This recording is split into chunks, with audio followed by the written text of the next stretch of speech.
Hey, what's up yo guys? It's your Kuya Ayan and welcome back to my channel. Tower of Fantasy's global launch is a couple days away. So for today's topic, we're going to know all the basic info of all the SSR simulacrum that we can get on the global launch, and later in the guide, I'll give you my recommended list on which SSR weapon should we get and why. So before we start, if you like this kind of content, please don't forget to like and do consider subscribing to my channel. Alright, done? Let's get on to the video. Let me give you a brief summary of how the weapon system works on Tower of Fantasy. If you get a simulacrum on the game's gacha system, along with the weapon, you will also obtain characters that are only for aesthetics. Most other games have specific characters and roles that have fixed weapon types. Well, Tower of Fantasy will be a little different. Instead of character switching, you can have 3 weapons that you can switch from. Weapons have 4 different types of elements: fire, ice, volt, and physical. Then they have different roles: DPS, defense, and support. Lastly, if you get a duplicate of your weapon, you can advance their rarity that will greatly increase the weapon's effects and brings out its max potential. Alright, now that's out of the way, let's start. Let's start with King. Well, I know what you're thinking. He's just a Walmart thief. Just kidding. For me, he's very different from him, and you're going to know why. King is a SSR simulacrum. The weapon he wields is his signature weapon named Sight of the Crow. He is a DPS unit with flame element. King excels in DOT or damage over time and shattering shields of the enemies. Why is it good? Because most of the enemies in-game have shields, especially the world bosses and huge enemies. Breaking their shields easier can make your dungeon world bosses and exploration faster. And at base, King can carry you from early game to the mid game and to the late game. Lastly, you don't need advancement to make King good. Next will be Coco Ritter, our next SSR simulacrum. She wields the weapon Absolute Zero, a support type unit with an ice element. She is the only SSR unit that can give you so much healing and support on your party, especially when you're out with your friends and hunting world bosses or solo grinding dungeons for your equipments. When she heals, she can carry it with her. Whenever she moves, the heal goes along too. Having her on your party makes it a little bit easier to clear out hard contents in-game. After Coco Ritter, next is Zero, an SSR simulacrum that wields the weapon Negating Cube. He is a support weapon unit with a flame element. This weapon can be a semi-DPS on its base, but when you get a duplicate of him and advance his weapon to 1 star, then that will be the time he can be a healer. Zero's healing scales on his attacks or how high his attack is. So the higher the attack, the more he heals. But note of this, his healing is random or RNG on where it's going to drop, and you need to pick it up in order for you to heal. Overall, if you get him on your order, level him up and use him as DPS if you don't have one yet. Then, if you got a DPS and a duplicate of him, it's the best to focus on your main weapon, then make him your healer. Let's move into our next SSR, Crow. He is a DPS unit wielding the weapon Thunder Blades, a dual-bladed weapon with bolt element. He has a very fast-paced attack animation that deals a lot of damage but falls when the enemies have their shields up. He really needs to be advanced for you to see his max potential. His skills need to be triggered at the same time to generate massive DPS to the enemy. I suggest you only use him when you break the shields of any opponent for you to maximize his damage. He is not a bad weapon but needs a lot of investment.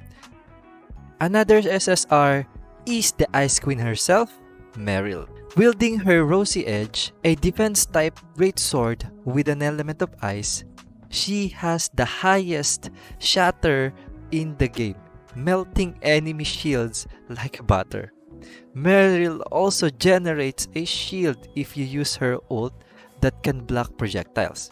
She is an F2P friendly character, not needing advancements to be useful in your party. Even though she attacks slow, her shield breaking is all you need, then switch to your main DPS weapon to finish all the enemies. Next up is Samir. Just like Crow, she is a DPS unit wielding her double guns with a Volt element. With her fast and concise movements, she stuns her enemies and not letting them move. Before they even know it, they are already dead. I just find her charge attack a little bit clunky because sometimes it does not hit the enemies. But besides that, if you manage to get a copy of her, that is really great because every advancement of Samir is very DPS focused. If you are not that lucky, her base is a monster on its own with her developing skills, constant AoE attacks, and melting enemies without shields. How can you not love Samir, right? Our next SSR is our resident cat girl, Shiro. Wielding the Chakram of the Seas that falls into the resonance of DPS and one of the only two physical SSR element in game, Shiro is at best for me the most balanced weapon in game, with damage that can rival Samir and Crow, but with a decent shatter damage, making her all-round unit. She has a very fast attack and skill animations that can be useful in your world exploration because you're just going to run through the enemies with ease, making your exploration a lot faster.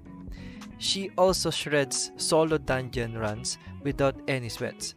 Her advancements are a huge boost on her damage, but if you're unlucky to not get a duplicate of her, that is fine.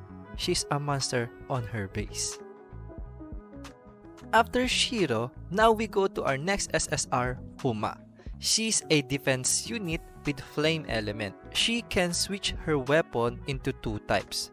First is her base shield, and if you use her skill, it will change into a axe type weapon. Just like Shiro, Huma is very balanced too, and very F2P friendly as well. With a decent weapon damage, shield shatter, and stun utilities, she is a good companion to have. Next is going to be Tsubasa, a DPS unit with an element of ice. She is a very powerful DPS with high damage potential and the ability to freeze enemies if you combo up your attacks. At her base, she can carry you all the way to the hardest content in game. Getting her advancements is a plus if you're an F2P. Even though she's a very powerful unit, I don't recommend to get her advancements because she's going to be overthrown by other characters that are coming on the later updates. After Tsubasa, let's move into Claudia, a DPS unit wielding the Gurren Blade. I really like the name of her weapon. Gurren Blade, wow. Okay. She also falls into the physical element. She excels on her normal charge and aerial attack combos. In addition with her combos, she also have low skill cooldowns and iframe animation that can be useful in both PvP and PvE. Last on our list is Cobalt-B, a DPS unit with the flame element. She wields the weapon Blazing Revolver. Same with King, she has a powerful DOT, but she excels on bursting her enemies. She is good in open world exploration, bursting her enemies with her attack barrage. Overall, a good unit to have with just her base. She can make your in-game a little bit easier. I got her on my CN account and I'm really enjoying her playstyle. Now that we have gone through all the SSR simulacrum that we can get on the global release, here are 3 of my recommended characters that you need in order for you to have a smooth exploration. In my opinion, King, Meryl, Samir are the best in slot. Why? They are all good in world explorations, clearing out mobs, shield breaking, and killing world bosses with ease. They don't even need to have advancement to clear out difficult dungeons. But if you're missing one of these 3, you can replace the other one with Coco Ritter. She is very valuable in PvP and PvE content. Also, I would like to add up that all simulacrum in-game are all viable. It will just vary on how you play the game.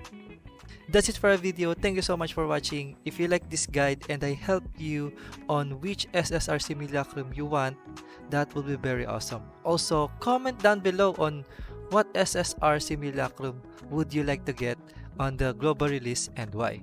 Alright, don't forget to like and do consider subscribing. We reached 100 subscribers, guys. Woo, thank you so much. And our next goal is 200 and I hope you're there. Alright everyone, have a nice day. Your Kuya Ayan out.